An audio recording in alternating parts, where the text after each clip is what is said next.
Olha, tem alimentos que parecem inofensivos, mas entram na sua rotina quase todo dia e vão se acumulando em silêncio. Esse vídeo pode mudar a forma como você olha para a sua própria cozinha. E o mais curioso é que vários deles são vendidos como práticos, normais ou até melhores escolhas, quando na prática o problema pode estar justamente no hábito, na frequência e no que foi colocado ali no processo. Agora eu quero te fazer uma pergunta bem simples. Na sua casa, qual desses alimentos que eu vou falar aparece com mais frequência no café da manhã, no lanche ou no jantar? Escreve aqui nos comentários, porque talvez aquilo que parece mais prático e inocente esteja escondendo um problema que pouca gente percebe. Agora presta atenção nisso. Muita gente acha que o problema da alimentação está só no açúcar visível, no excesso de gordura ou na quantidade de sal. Mas o detalhe é que muitas vezes o maior risco está no grau de processamento, nos ingredientes escondidos, na combinação de aditivos e na frequência com que a pessoa repete aquilo sem perceber. E hoje eu quero te mostrar 10 alimentos que continuam sendo consumidos por muita gente, mesmo carregando uma série de problemas que quase ninguém para analisar de verdade. E guarda isso até o final porque alguns itens dessa lista parecem muito óbvios, mas outros passam despercebidos até por quem acha que se alimenta bem. Sem uma ordem específica, o primeiro alimento é a sopa enlatada. E aqui o ponto não é só o sódio, como muita gente costuma imaginar. O problema é que quando você pega várias dessas sopas industrializadas e começa a olhar a lista de ingredientes com calma, você encontra uma mistura de itens refinados, amidos, aromatizantes, realçadores de sabor, proteína isolada e espessantes, fosfatos e uma série de compostos adicionados para dar textura, sabor e tempo de prateleira. E quando o alimento precisa de uma lista enorme de ingredientes para existir, isso por si só já acende um alerta. Porque muitas vezes o produto foi tão modificado que ficou muito distante do alimento original. Outro detalhe importante aqui, quando um produto aparece como enriquecido, muita gente interpreta isso como se tivesse ficado melhor. Só que, na prática, em muitos casos isso quer dizer que parte do alimento foi processada, empobrecida, perdeu componentes naturais, e depois alguns nutrientes foram colocados de volta de forma parcial. Ou seja, ele não ficou mais nutritivo do que era antes. Em muitos casos, ele só foi corrigido artificialmente depois de ter sido bastante alterado. E essa lógica aparece em vários produtos industrializados, não só na sopa. Além disso, muitas sopas prontas trazem compostos como o glutamato monossódico ou ingredientes que funcionam como realçadores de sabor. E a grande crítica aqui é que esse tipo de aditivo pode fazer o alimento parecer mais saboroso do que realmente é, o que facilita o excesso. E isso importa muito porque um dos maiores problemas dos ultraprocessados não é só o que eles têm, mas o quanto eles conseguem burlar a saciedade. A pessoa come mais, sente menos controle e repete isso por meses ou anos. E já eu vou te mostrar outro alimento dessa lista que funciona exatamente assim. Outro ponto levantado com frequência é a presença de fosfatos em produtos processados. O fósforo é um mineral essencial, claro. O problema não é a existência dele. O problema é o excesso vindo de alimentos industrializados, porque esse desequilíbrio pode atrapalhar o metabolismo mineral do corpo, principalmente quando a alimentação como um todo já é pobre em qualidade. Então, quando você vê uma sopa com uma lista enorme, altamente processada, cheia de compostos que você dificilmente usaria na sua própria cozinha, o recado é simples. Isso deve ser exceção, não rotina. O segundo item da lista é o pão branco. E aqui está uma das maiores armadilhas da alimentação moderna, porque ele parece básico, parece inocente, parece até normal demais para entrar numa lista dessas. Só que o pão branco é, na prática, um alimento altamente refinado. Quando o trigo é processado para virar aquela farinha branca, fofa e leve, grande parte da fibra e dos componentes mais nutritivos é retirada. O que sobra é um produto que eleva a glicose no sangue muito rapidamente e oferece uma saciedade muito menor do que parece. É aqui que muita gente se engana, porque o pão branco não chama atenção como um doce, mas metabolicamente ele pode agir de forma muito parecida. Digestão rápida, elevação da glicose, fome voltando cedo, vontade de comer mais. E quando isso entra todos os dias no café da manhã, no lanche, às vezes no jantar também, o impacto deixa de ser pequeno. O problema nunca é só comer uma vez. O problema é transformar isso em base da alimentação. Existe ainda toda a discussão sobre o trigo moderno, o tipo de glúten presente em variedades atuais, e a sensibilidade que algumas pessoas têm a esse alimento. Nem todo mundo reage da mesma forma, claro. Algumas pessoas percebem desconforto abdominal, estufamento, má digestão, cansaço depois de comer. Outras não sentem quase nada. Mas o ponto principal é que muita gente insiste em consumir um alimento que talvez o próprio corpo esteja tolerando mal, e nem para observar os sinais. E isso vale ouro. Observar como você se sente depois de comer é uma habilidade que muita gente perdeu. E tem mais uma camada aqui. Muita gente troca o pão branco pelo pão integral achando que resolveu completamente o problema.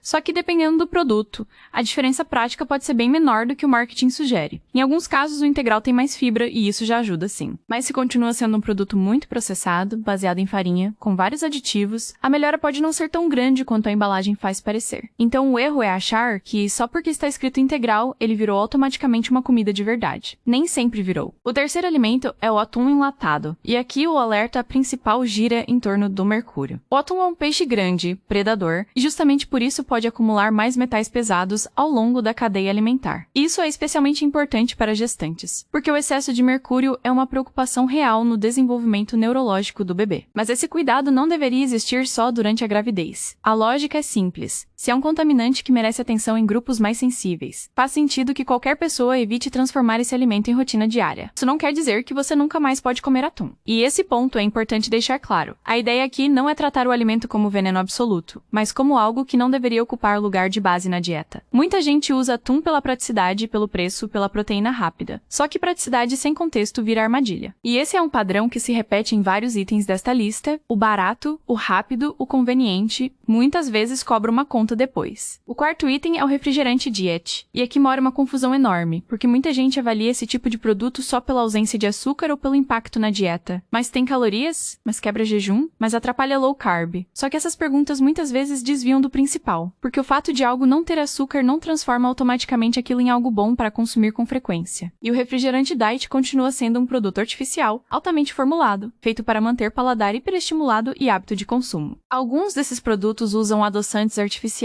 como aspartame ou sucralose. E existe uma discussão antiga sobre os possíveis efeitos do consumo frequente dessas substâncias. O ponto mais prudente aqui é entender que não se trata de um alimento de verdade. Não é algo que nutre. Não é algo que melhora a sua saúde. Na melhor das hipóteses, é uma troca pontual.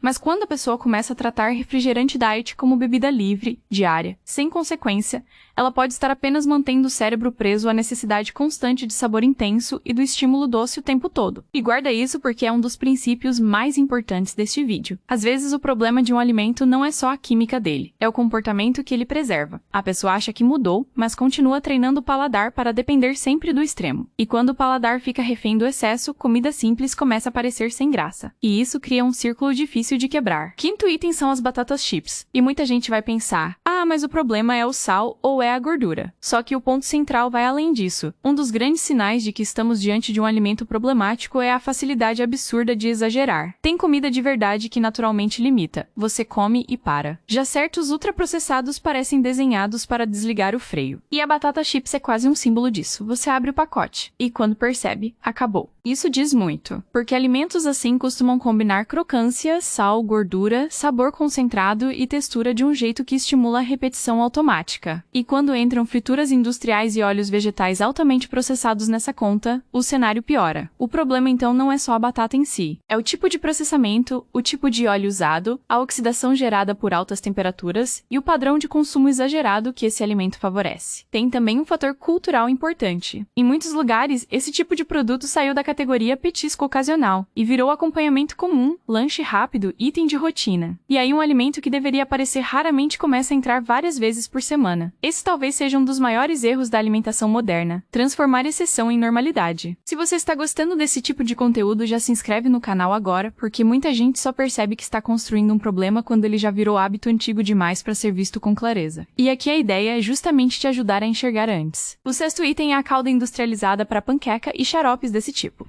E aqui existe uma distinção importante. Uma coisa é um produto mais natural, usado de forma eventual, em uma ocasião específica. Outra coisa completamente diferente é aquele xarope altamente processado, cheio de açúcares refinados, corantes, espessantes, aromatizantes e, em alguns casos, versões zero açúcar, que trocam um problema por uma mistura ainda mais artificial. O ponto é simples, não basta tirar o açúcar e achar que o produto virou saudável. Muita gente cai nessa armadilha porque pensa em termos muito estreitos. Se não tem açúcar, então está liberado. Só que não funciona assim. Um alimento pode ser sem açúcar e ainda assim continuar sendo altamente processado, cheio de aditivos e completamente desnecessário como parte da rotina. E aqui aparece de novo aquele padrão que você já deve estar percebendo. O marketing adora vender solução rápida para problema que ele mesmo ajudou a criar. O 7º item é a margarina. E esse talvez seja um dos exemplos mais clássicos de produto que foi vendido durante muito tempo como escolha moderna, prática e até superior, quando na verdade a história é bem mais complicada. A margarina surgiu como substituto da manteiga e com o tempo passou por vários processos industriais para atingir textura, sabor, estabilidade e vida útil. O problema é que, historicamente, isso envolveu hidrogenação e formação de gorduras trans, que hoje já são amplamente reconhecidas como prejudiciais. Mas a embalagem fala 0 gordura trans. Sim, e aqui entra um detalhe que quase ninguém observa. Em alguns casos, a rotulagem permite que pequenas quantidades por porção apareçam como 0. O problema é que a pessoa não consome uma matemática perfeita de laboratório. Ela usa repetidamente soma porções. Repete o hábito ao longo da semana. E aquilo que parecia 0 pode não ser tão 0 assim no contexto real. Então, o mais importante não é acreditar no destaque da frente da embalagem, é entender o processo por trás do produto. Além disso, a margarina costuma ser resultado de uma lógica industrial muito distante da comida de verdade. E quanto mais um alimento precisa ser corrigido, moldado, estabilizado, aromatizado e quimicamente ajustado para parecer apetitoso, maior costuma ser a chance de ele ser um mau negócio como base da alimentação. E aqui vale uma regra simples. Quanto mais o produto depende da indústria para parecer comida, mais desconfiança ele merece. O 8º item são os energéticos.